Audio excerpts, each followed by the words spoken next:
저는 이 같은 관점에서 앞서 두 번을 나눴던 예수님과 니고데모의 대화가 너무 중요하다고 봅니다. 아주 소중한 믿음을 지켜가고 지속할 수 있는 원리를 저희가 배울 수 있는데, 바로 그것이 거듭남의 비밀이었습니다. 구원의 비밀이었습니다. 예수님이 이 거듭남의 비밀을 이 니고데모에게 이렇게 가르쳐 주셨습니다. 다시 태어나는 게 아니다. 성경 원문을 보면 위로부터 태어난다고 했습니다. 한마디로 어머니 뱃속에 들어갔다가 다시 나오는 게 중생이 아니라 무언가 하늘의 능력으로 내가 거듭나는 것입니다. 예수님이 이것을 정확히 물과 성령으로 난 자라야 하나님 나라에 들어간다고 했습니다. 물과 성령으로 난다라는 것은 비유적인 표현인데, 한마디로 죄로 얼룩진 내가 예수님의 거룩한 피로 씻겨지는 것을 의미합니다. 그럼 그 거룩한 영혼과 육체에 떠나갔던 하나님의 성령이 임재하시고 결코 우리를 떠나지 않습니다. 이것이 바로 물과 성령으로 거듭남, 하나님의 자녀가 되는 역사입니다. 모두 다 그와 같은 경험을 하신 줄 믿습니다. 그런데 예수님은 한 가지 더 말씀해 주셨죠. 하나님 나라 누리는 자녀된 자의 특징이 있다. 그들은 바람과 같은 예측 불가능한 삶을 살아간다. 어떤 의미입니까? 세상과 다른, 세상이 감당할 수 없는 자가 된다는 것입니다. 여러분, 이처럼 엄청난 진리를 들었음에도 불구하고 니고데모는 이 위대한 진리를 믿을 수 없다고 말했습니다. 그때 예수님은 감사하게도 이 니고데모를 포기하지 않고 어떻게 하면 믿을 수 있는지 끝까지 가르쳐 주셨습니다. 첫 번째가 뭐였죠? 인간은 빛보다 어둠을 더 사랑한다는 것입니다. 여러분, 이게 인간입니다. 죄를 짓는 건 노력하지 않아도 너무 쉽게 할 수 있습니다. 여러분 경험해 보셨을 겁니다. 그래서 예수님이 이렇게 말씀하셨죠. 빛과 진리로 가기 위해는 반드시 우리들이 각고의 노력을 해야 된다. 몸부림을 쳐야 된다는 것입니다. 이것이 첫 번째 믿음을 갖는 방법입니다. 근데 여러분, 제 생각에는 니고데모라면 이거는 충분히 할 수 있다. 왜냐하면 그만큼 부지런하고 성실하고 뛰어난 자가 없습니다. 근데 여러분, 인간의 노력만으로는 믿음을 지속하기 어렵습니다. 이건 기독교가 아닙니다. 사실 기독교는 내 힘으로 예수를 믿는 게 아니라 나를 찾아오시는 아버지의 사랑으로 시작된 종교가 기독교입니다. 그래서 한 가지를 더 가르쳐 주신 겁니다. 니고데모, 너에게 지금 당장 필요한 건 아버지 하나님의 사랑이다. 여러분, 니고데모는 율법과 전통의 최고의 전문가였습니다. 지식적으로 부족한 게 전혀 없었습니다. 그런데 문제는 머리에 지식이 부족하냐가 아니라 이 지식이 가슴으로 내려오느냐가 문제였죠. 머리에서 가슴으로. 니고데모도 당시 전통에 따라 하나님 아버지에 대해 크게 오해했습니다. 그게 뭐였죠? 하나님은 무서운 분, 심판의 하나님.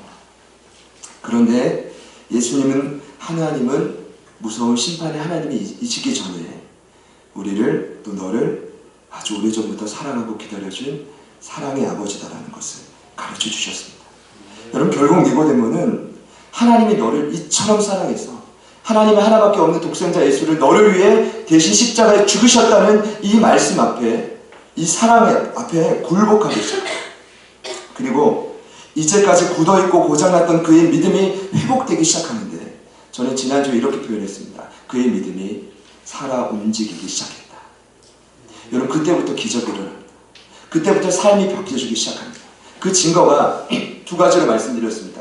이 사내들인 공회, 강력한 권력을 가진 이 니고데모였는데, 회의를 하다가 바리새인들이 예수님의 권력과 능력을 보고 이렇게 말합니다. 이제 예수를 잡아 죽이자. 저를 가두자. 그때 다른 70명을 뒤로하고 홀로 그 자리에 벌떡 일어나 자신의 모든 권리를 포기할 각오로 니고데모가 이렇게 말합니다. 예수는 죄인이 아니다. 그를 잡을 수 없다. 여러분, 이게 쉬운 일일까요? 자신의 모든 직분과 위치를 포기하는 고백입니다. 이게 어찌 인간의 능력으로 가능했을까요?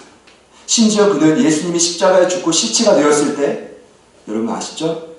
아리마대 사람 요셉과 조용히 가서 모든 사람은 두려워 숨어서 예수님의 곁을 떠나갔지만, 그는 그 시체를 받아 값비싼 모략과 침향을 바르고 세마포로 옷 입고 자신의 모든 재산을 바쳐 새 무덤을 만들어 장사드려줍니다.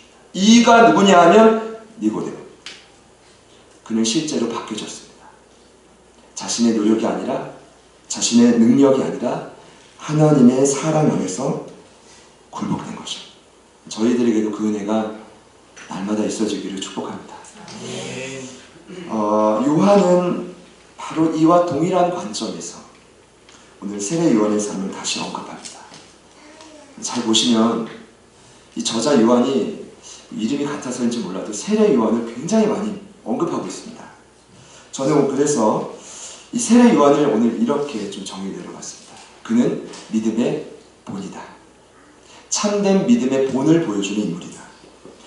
본이 된다는 것은 한 분야를 설명하는 대표자가 된다는 것입니다. 저는 나중에요, 십자가 복음하면 김경환 좀 본이 되었으면 좋겠어요. 싫으시지 않으시면 아멘하고. 그러니까 제자 훈련, 제자로 하면 제자들 교육. 그리고 이제 막 간증문 책이 나오면 첫 장을 딱 열면 여러분들의 이름이 촥촥촥촥 나오고 이렇게 막 알려주고. 할렐루야.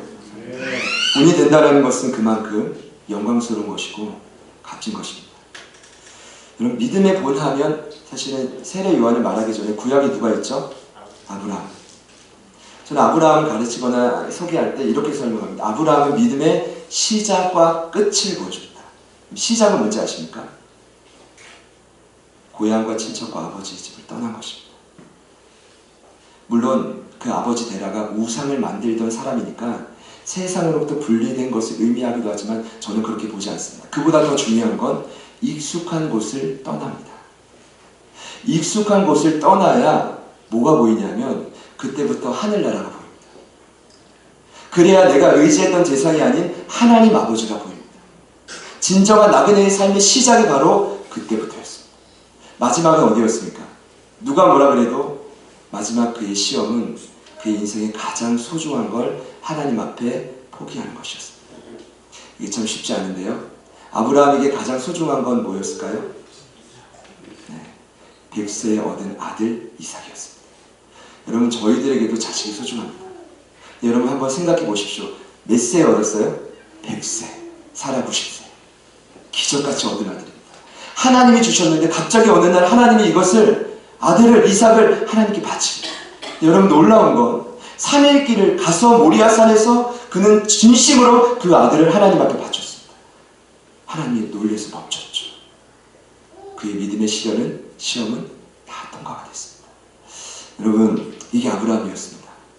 여러분, 그만큼 비길 만한 신약 성경에 많은 본이 있지만 저는 그 믿음의 본을 오늘 세례 요한을 꼽고 싶습니다. 그만큼 그는 철저히 믿음 안에서 생명을 누렸던 자입니다.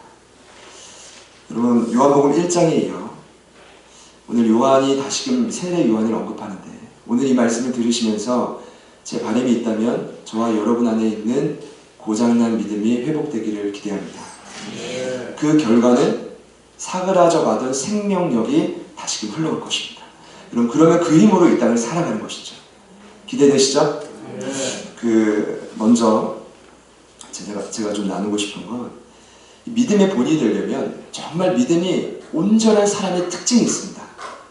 그분들의 특징은 사명자라는 것입니다. 이런 의미입니다. 저희가 앞서 다뤘지만 세례 요한은 본인을 빛이라고 하지 않았습니다. 나는 빛이신 예수님을 증언하기 위해 보냄받은 사명자. 딱 거기까지입니다. 사명이라는 한자의 의미는 원래 사자가 왕의 명령을 받들어 나아간다는 뜻. 그래서 많은 이들이 이것을 어떻게 해석합니까? 자신의 생명을 바쳐 감당해야 될 일이라고 해석합니다. 여러분, 어릴 적부터 세례 요한은 세상과 분리된 빈들에 살았습니다. 참 불쌍했죠.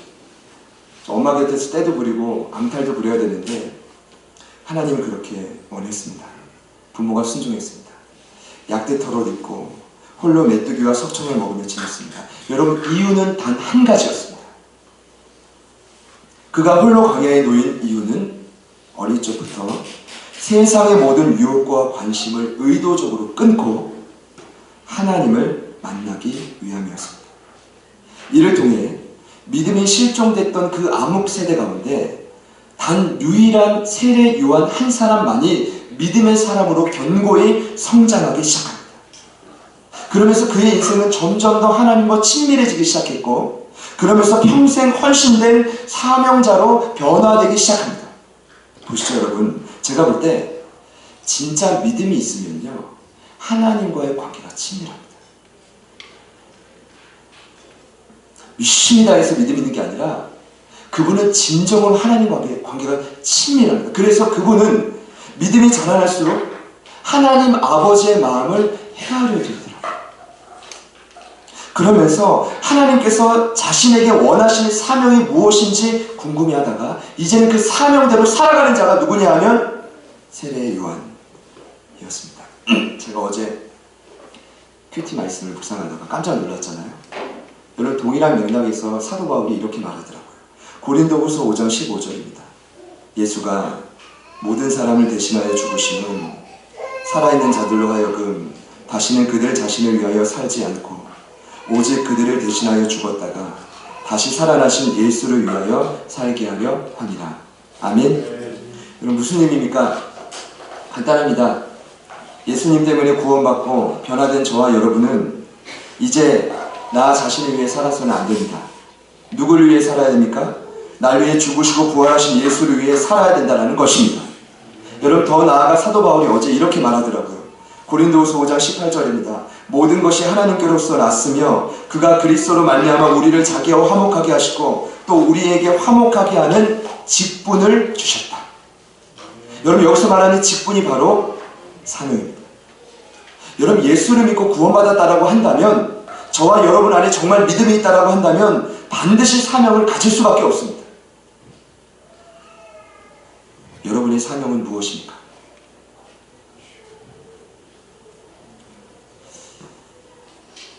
저희 안에, 구원받은 저희들 안에 최소한의 믿음이 있다면 이제는 예수님께서 나에게 원하시는 사명을 우선순위로 살아야 합니다. 만약에 내 사명 없이 오늘 하루를 살아갔다면 죄송하지만 여러분, 믿음이 없는 거예요.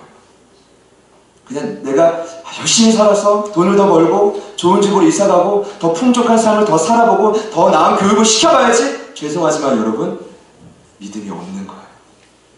구원은 받았지만 내 안에 사명은 더 이상 없는 것입니다. 여러분, 세례 요한을 보면 분명히 사명이 분명히 있습니다. 빛이신 예수님을 증언하는 자, 예수님이 오실 길을 평탄케 하는 자, 이를 위해 회개의 세례를 끝까지 전하는 자. 여러분, 성경에 보면 그가 가장 먼저 했던 일이 있습니다. 마태복음 3장 2절에 그는 이렇게 외쳤죠. 회개하라, 천국이 가까이 왔다. 이것을 원문으로 직역해보면 이런 의미입니다. 천국이 이미 시작되었으니 부디 여러분 회개하고 메시아 되신 예수를 믿으십시오. 저희가 오늘 믿음의 본이라 말하는 세례 요한은 분명한 사명이 있습니다. 저희가 믿음이 있고 하나님 관계에 온전하다면 사명을 회복해야 됩니다. 우리에게 오늘 그 은혜가 있기를 소망합니다. 끝 하면 저는 이제 뭐 바쁘니까 너무 답변하고 좋은데, 제가 이제 궁금한 게, 저와 여러분은 수없이 이 사명을 회복해야 된다는 메시지 들었습니다. 근데 제가 오늘 궁금하고 놀라운 건, 오늘 이 말씀을 보면 새롭게 깨달은 건, 도대체 왜 우리는 그런 결단과 눈물을 흘렸음에도 불구하고 얼마나 하지 못하느냐, 왜 이 사명을 또다시 잃어버리느냐, 왜 믿음 없이 생명 없이 또 이 세상을 살아가느냐, 이거거든요. 근데 오늘 말씀을 보면 어떻게 하면 이 사명을 지속할 수 있는지, 믿음을 지속해서 생명을 지속할 수 있는지를 가르쳐주고 있습니다. 오늘 제가 그 원리를 나눌 텐데, 그럼 너무 놀라워요. 오늘 요한이 이거를 가르쳐주려고 세례 요한의 삶을 다시 언급했습니다. 그럼 두 가지 원리가 있습니다. 첫 번째는요, 사명을 지속하는 첫 번째 원리는 시기입니다. 어떤 의미인지 말씀드리겠습니다. 오늘 본문을 보니까요, 세례 요한이 아주 최선을 다해서 세례를 베풉니다. 얼마나 세례를 열심히 베풀었으면, 얼마나 열심히 복음을 전했으면 그의 이름 앞에 세례가 붙었겠습니까? 아마 그의 메시지가 능력이 있었을 겁니다. 많은 이들이 찔림이 있고 회개하고 눈물 흘리고 평안을 느꼈겠죠. 여러분, 그래서 그 당시에 최고의 인기 강사는 죄송하지만 아무개 아무개가 아니라 세례 요한이었습니다. 그의 주변에 수많은 영혼들이 군집했습니다. 그래서 오늘 말씀을 보니까 살렘 가까운 에논 지역에서 세례를 베풀었대요. 근데 성경이 이렇게 말합니다. 에논이 어떤 지역이었냐면 물이 많았던 지역. 여러분 간단한 거예요.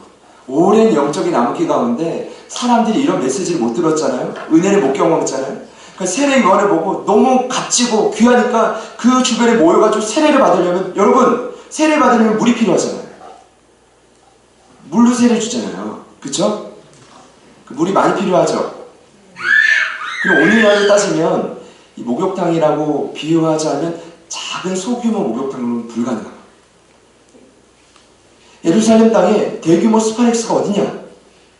에논이었다라고. 에논에 갔더니 너무 강물이 넘쳐요. 근데 그 강물이 모자랄 것 같아요. 사람이 너무 많은 거예요. 이 말은 사람들의 죄가 덕지덕지 붙어가지고 하나님 제발 내 죄를 좀 씻어주십시오. 세례 요한을 만나면 살아나니까. 할렐루야. 그래서 막 모이기 시작하는데 제가 좀 말씀을 묵상하면서 놀라운 건 24절입니다. 이렇게 기록되어 있죠. 갑자기요. 요한이 아직 옥에 갇히지 아니하였더라. 이 말씀을 기록합니다. 여러분 어떤 의미일까요? 여러분 물론 세례 요한은 핍박받아 옥에 갇히고 나중에 잔인한 헤롯 왕에 의해 목에 잘려 순교합니다. 그걸 강조하는 의미일까요? 제가 몰랐는데요. 오늘 말씀을 보고 보니까 이 말은 어떤 뜻이냐면 세례 요한이 사명을 감당하는데 자기 몸이 옥에 갇혀 온몸이 쇠사슬로 묶여서 꼼짝달짝 할 수 없는 그 순간까지 사명을 감당했다는 것입니다. 어떤 의미입니까? 주님이 여기까지야 라고 말하는 순간까지 자기 사명을 포기하지 않고 묵묵히 그 자리를 갔다라는 겁니다. 여러분 예수님 믿고 신앙이 자라나다가 자기 사명 깨닫고 우리 열심히 봉사하고 섬기잖아요. 근데 제가 보니까 참 무섭고 저희가 가장 쉽게 범하는 죄가 그 시기를, 마치는 시기를 그냥 내 뜻대로 정합니다. 이래요. 중요한 순간에 하나님께 묻지 않고 하나님의 뜻이래요. 제가 봤을 때 전혀 하나님의 뜻이 아닙니다. 그리고 모든 사명을 스스로 중단해버립니다. 어떤 의미인지 알 것 같아요. 하나님의 뜻이라고 해야 조금 더 갈등이 덜하니까. 근데 저는 거기 가가지고 아닌데요? 라고 한 번도 말해본 적은 없습니다. 아닌데요? 하는 순간 그 성도는 교회를 떠나갈 것이고 저는 또 가슴 아파할 것이고 하나님 앞에 회개할 것이고. 여러분 주님 뜻이 뭡니까? 여러분 누군가에게는 기도의 자리가 사명의 자리일 수 있죠. 누군가는 새벽에 나오셔야 됩니다. 여러분 누군가는 금요일 성령 집회에 나오셔야 됩니다. 여러분 누군가는 그 시간 외에 틈틈이 이 자리에 나와 기도의 자리를 지키셔야 됩니다. 만약 이게 사명의 자리라고 한다면 나 스스로 그 시기를 끊어서는 안 되죠. 누군가에게는 봉사의 자리가 있죠. 보이지 않는 부엌에서, 성가대에서, 찬양단에서, 임원으로, 리더로, 교사로. 그 외에도 수많은 자리에서 여러분에게 사명의 자리가 있을 수 있습니다. 내 스스로 그 시기를 단절히 살아야 됩니다. 제가요 왜 이렇게 말씀을 받냐 하면 이 해석이 저 맞다고 생각하는데 제 안에 이런 고민이 참 많아요. 3년 전에 저희 교회가 시작됐죠. 지난주에 감사 예배도 드렸습니다. 너무 감사했습니다. 여러분께 뭐라도 이렇게 대접을 해드려야 되는데 그냥 몸뿐이 없어서 너무 부끄럽게 이 자리에 섰습니다. 그러니까 제 최고의 사명은 제자들 교회 영적인 가족분들에게 올인한 것. 좀 그거에 대해서는 하나님 언제까지 시킵니까? 이런 기도 제목 없습니다. 끝까지 주님 부르시면 그날까지 가는 게 제 기도 제목. 근데 힘든 건 뭐냐 하면 외부 집회 요청이 없답니다. 그리고 이번 학기도 이제 지난 연초부터 강의가 시작됐는데 저 솔직히 말씀드리면요. 저 신대원 강의에 목숨 걸지 않습니다. 저 하나님 앞에 이렇게 기도했습니다. 하나님, 저 이거 준비하는 거 어렵습니다. 그리고 여러분 신학대학원 학생들이라고 해서 생명이 넘쳐나지 않더라고요. 수업 시간에 들어가면 미안하지만 시체처럼 앉아있어요. 전 이해가 돼요. 한 학기 18, 19학점 6과목 죽은 듯이 공부하는 거죠. 공부도 안 돼. 제가 물어봤어요. 공부되냐? 제대로 탐독할 수 있냐? 아니요. 너무 안 되는 거예요. 하나님 저 언제까지입니까? 이번 학기가 마지막으로 생각하고 준비합니다. 근데 가장 힘든 것 중에 하나가요. 강의 마치고 목요일 저녁 7시에 있는 기도스코 예배라고 있습니다. 제자훈련 동안인데 한 4, 50명씩 학생들이 모이죠. 외부인도 모이고. 근데 여러분 중요한 건 그때 모인 학생들은 더 힘들어 보여요. 그 애들이 왜 오나? 나 때문에 오나? 그건 아닌데. 제자가 되기 위해서 오는데 걸음 자체가 예배만 없어. 근데 때로는 제 마음도 그래요. 이건 나에게 십자가예요. 왜냐하면 여러분 기노스코 이거는 순수하게 제 체력, 시간, 마음, 물질 다 쏟아야 돼요. 어느 누구 인정해주지 않아요. 어느 누구 알아주지 않습니다. 근데 왜 이 길을 가야 됩니까? 제 마음에 옥에 갇히는 사건이 없어요. 너 여기까지만 해라. 완벽한 진동이 흘러내리고 하나님 음성인데 그런 사인이 없어요. 그럼 어떻게 해야 됩니까? 십자가 먹어야 돼요. 이번 주에 예배를 드리러 털레 성경 끼고 가는데 하늘을 바라보면서 내가 예수님 때문에 내가 어쩌다 여기까지 와가지고 쉬고 싶은데 내가 그냥 집에 가고 싶어. 핑계 대는 거죠. 아, 우리 성도들도 만나야 되는데 내가 왜 학교에서 진짜 죄송합니다 여러분. 금요일 오전에 참 값진 시간이죠. 근데 이제 한 달 전부터 약속이 있었어요. 오전 11시, 오후 1시 외부 사역자 두 분이 왔습니다. 제가 아르망 테이블에서 점심 식사할 때 행복하고 눈물이 날 거예요. 그 시간 빼고 나서 2시간은 계속 말하고 상담하고 코칭하고. 근데 두 번째 상담하신 분이 그래요. 매주 올게요 이래요. 무슨 말이냐고. 안 된다고 제가. 아내한테 혼난다고 막. 안 된다고. 제가 속으로 내가 왜 이래야 돼? 내가 왜 이렇게 해야 돼? 내가 예수님 때문에 왜 이렇게 된 거야? 근데 여러분 생각해보면 구원받고 이 세상을 화목하게 하는 사명을 감당하는 건 자연스러운 일인데 그 시기를 저는 정할 수 없고 그럼 어떻게 해야 돼요? 고죠. 일사할 수 없는 거예요. 사랑하는 여러분, 부탁이 있습니다. 여러분에게 하나님께서 주신 믿음 때문에 얻게 된 사명을 여러분 스스로 시작과 끝을 재단하지 마십시오. 주님이 원하신다면 눈물이 나도 끝까지 갑시다. 힘들어도 끝까지 갑시다. 주님이 원하시는 내 자리가 있다면 우리는 사명을 감당하는 게 믿음을 지키는 일이고 생명을 보존하는 일입니다. 참 놀라운 건 힘이 들어도 그 자리를 지키면 눈물이 있고 감사가 있고 회복이 있더라는 것입니다. 동일한 은혜가 저와 여러분 모두에게 있어지기를 축복합니다. 한 가지 더 원리가 있습니다. 그 원리는 위치입니다. 첫 번째가 시기였다면 두 번째 위치입니다. 이런 내용입니다. 오늘 25절부터 30절을 보니까 어느 날 세례 요한의 제자가 허겁지겁 달려오면서 요한에게 이렇게 외칩니다. 랍비여, 큰일이 났습니다. 우리 주변에 있던 수많은 에돔강가에서 우리 주변에서 막 말씀을 듣고 세례를 받던 수많은 사람들이 당신이 증거하던 예수에게 가다이다. 이 말이 뭐예요? 사람들이 예수님께로 건너편으로 쭉 빠져나가는 거예요. 이 제자가, 세례 요한의 제자가 스텝이 화가 난 거예요. 어떻게 느낀 겁니까? 착각한 거죠. 예수님과 세례 요한을 라이벌로 느낀 거예요. 아니죠, 여러분. 그때 세례 요한이 이렇게 그 제자에게 명확히 가르쳐 줍니다.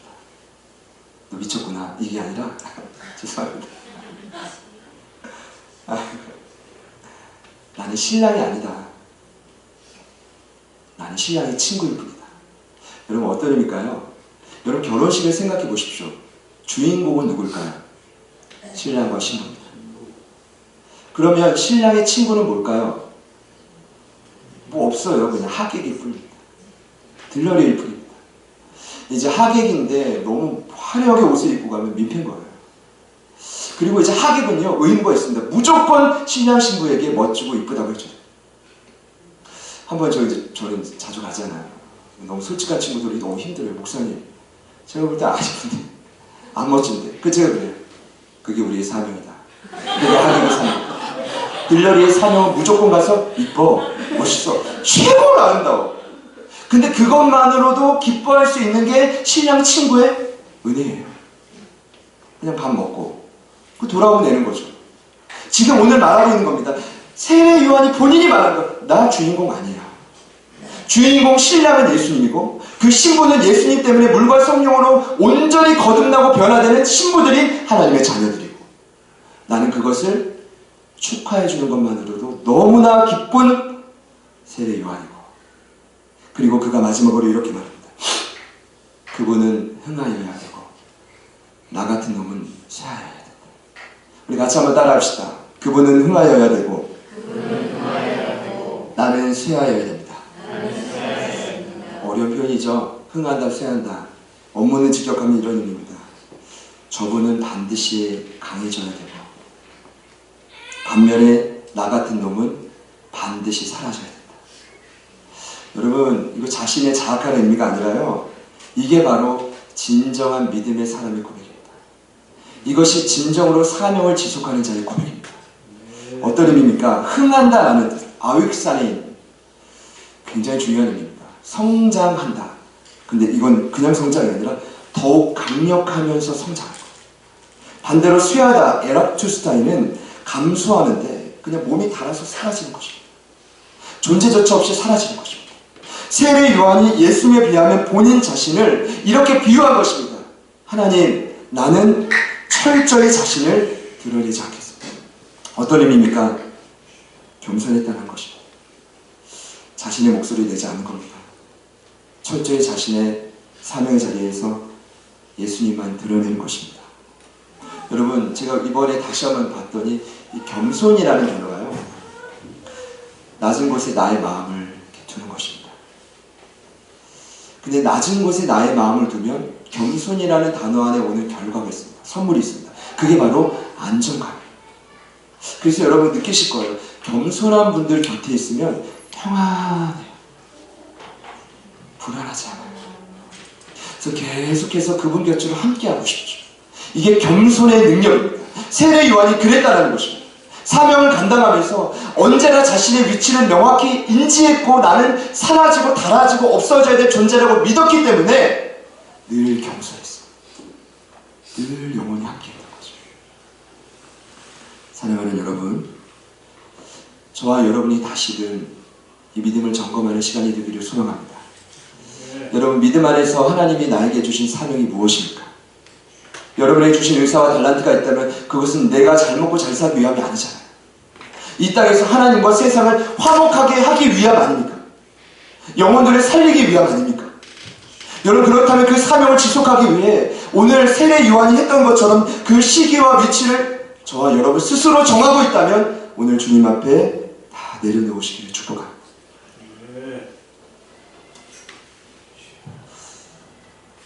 말씀을 마무리하겠습니다. 저는 오늘 이렇게 말씀을 나누었습니다.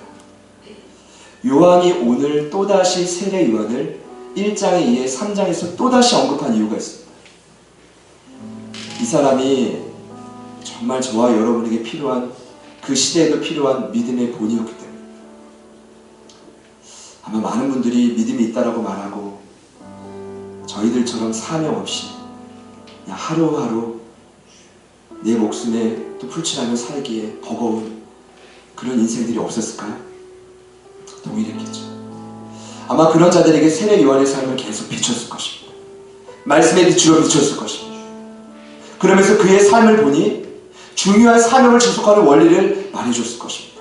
그는 목에 칼이 들어와서 목이 잘려 죽는 그 순간까지, 옥에 갇히는 그 순간까지 세례를 베푸는 일을 쉬지 않았습니다. 예수님 때문에. 예수님 때문에 얻은 그 사명을 죽기까지 순종할 것입니다. 그리고 자신의 위치를 명확히 알았습니다. 내가 예수가 아니다. 내가 주인공이 아니다.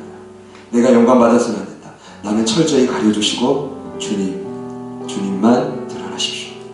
바울이 이번 주에 그렇게 고백하더라고요. 내 겉사람은 후패하나 내 속사람은 날로 사릅니다. 많은 분들이 그럽니다. 목사님 피곤해 보이고 머리도 빠져 보이고 뭐해 보이고. 저 이건 예수의 흔적이라고 봅니다. 사순절에 주님 주시는 흔적. 멋지지 않아요?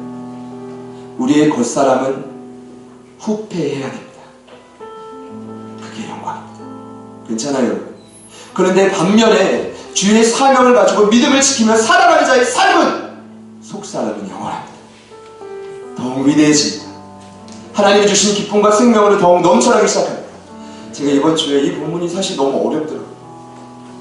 여러분 들을 때는 너무 쉽겠지만, 그쵸? 쏙쏙 들어오시죠?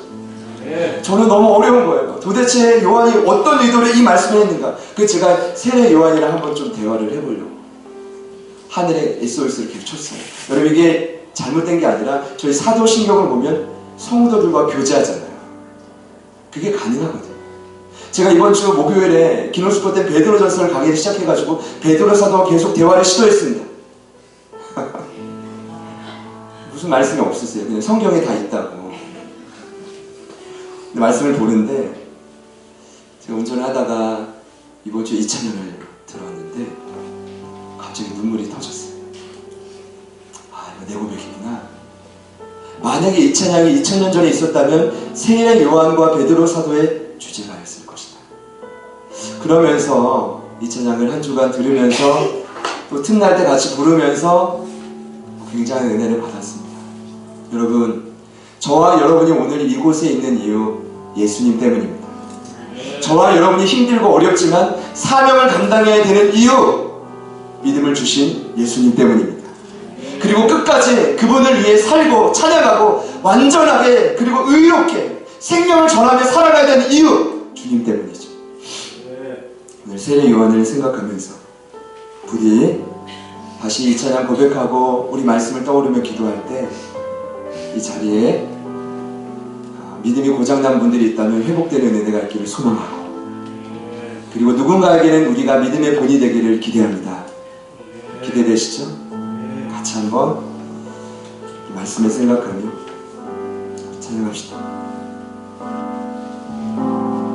위대한 그 사랑으로 십자가 주님 지셨네. 세상 속에 빛 되었네. 주님의 피로 사셔서 영원한 생명 주셨네. 값없이 주신 그 참사, 위대한 그 사랑, 위대한 그 사랑으로 십자가 주님 지셨네. 세상 속에 빛 되었네.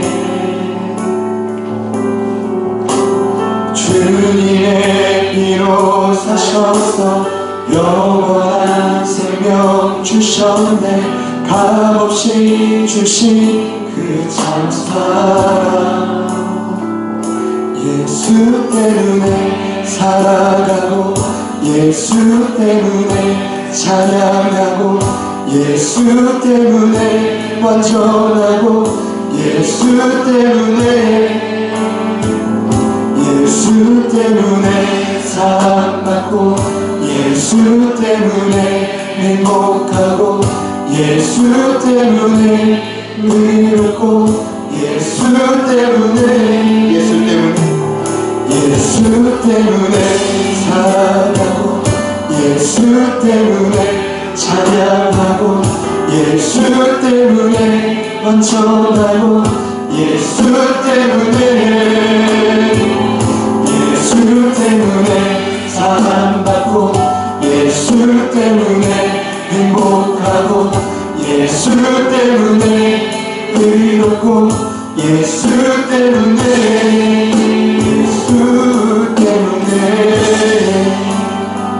우리 말씀을 다시 한번 가사를 기억하며 고백하실 때 우리 안에 있는 믿음이 다시금 살아나기를 소망합니다. 우리 함께 고백하겠습니다.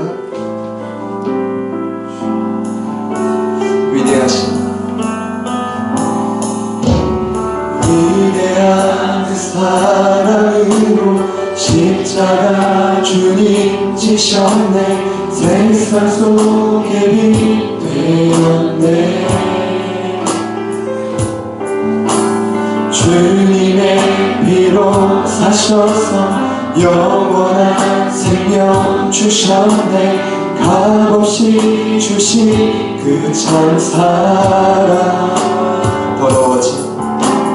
더러워진 많은 죄를 그 피로 대속하셨네. 오늘도 승리 주셨네. 그 의로운 상으로 주 약속대로 주셨네. 날마다 함께 하시네. 예수 때문에 살아가고 예수 때문에 찬양하고 예수 때문에 완전하고 예수 때문에 사랑받고 예수 때문에 행복하고 예수 때문에 의롭고 예수 때문에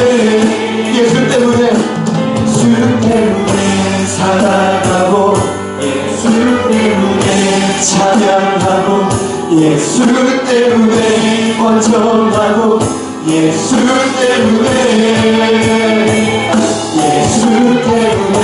사랑받고 예수 때문에 행복하고 예수 때문에 의롭고 예수 때문에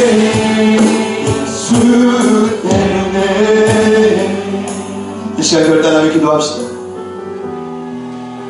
저와 여러분이 예수 때문에 사랑받고 그 예수님 때문에 행복하고 예수님 때문에 완전해져 가고 있는데 그분 힘으로 이 땅을 넉넉히 살아가고 있는데 우리는 그분을 위해 살아가고 있지 못합니다.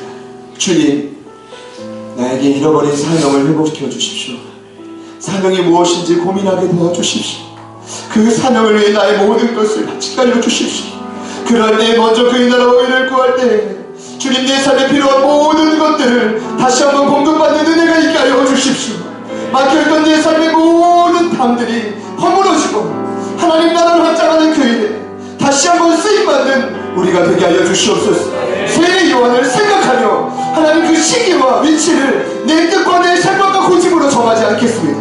주님이 원하신다면 옥에 갇혀 죽는 그 순간까지도 순종했던 그와 같이 내 삶을 헌신케 하여 주시옵소서.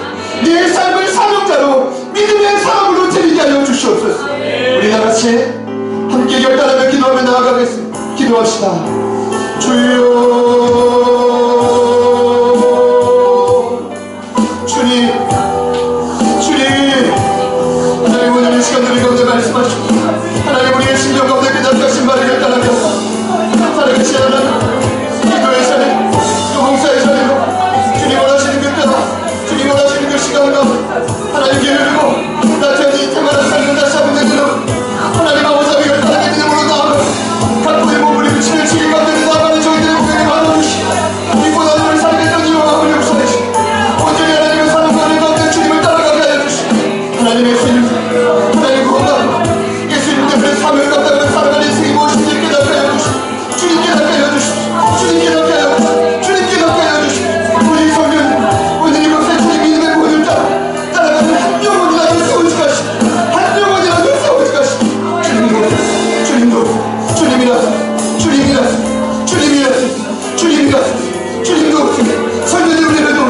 우리를 도우소서. 예수를 위해 살아가 하나님 이곳에 나오게 하소서.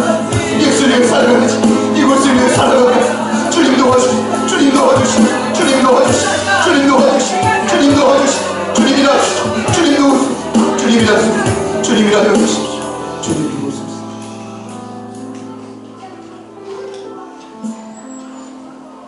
예수 때문에 살아가고 예수 때문에 찬양하고 예수 때문에 전하고 예수 때문에 사랑받고 예수 때문에 행복하고 예수 때문에 의롭고 예수 때문에 살아가고 예수 때문에 찬양하고 예수 때문에 완전하고 예수 때문에 사랑받고 예수 때문에 행복하고 예수 때문에 의롭고 예수 때문에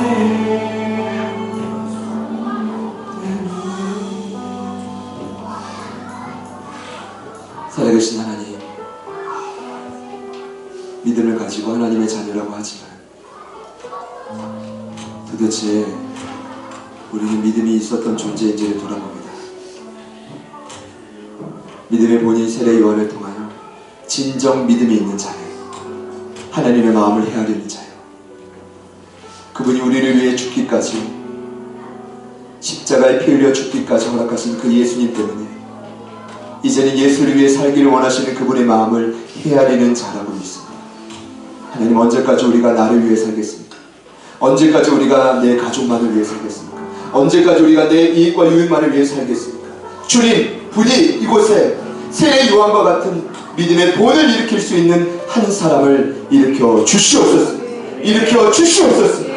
자신에게 주신 그 사명 때문에 목숨 바쳐 그 시기를 내 뜻대로 정하지 않고 끝까지 순종하는 자, 철저히 자신을 낮추어 겸손히 나는 달아 없어져야 될 존재임을 깨닫는 자, 그 사명을 지속하여 믿음을 지속하여 생명을 누리는 놀라운 역사가 이번 한 주간 우리 사랑하는 제자들 교회 모든 가족들의 삶 속에 경험되게 하여 주시옵소서. 어지러운 세대입니다. 이기적이고 너무나 많은 세상의 죄악과 유혹 가운데 넘어져가는 이 시대입니다. 주님, 이 시대 가운데 주를 위해, 사명을 위해 살아가는 참된 믿음의 사람을 일으켜 주시옵소서. 예수님 때문에 살아났으니 예수를 위해 목숨을 거는 한 사람을 일으켜 주시옵소서. 기대합니다. 일하실 주님을 찬양합니다. 예수님의 이름으로 간절히 축복하며 기도드립니다.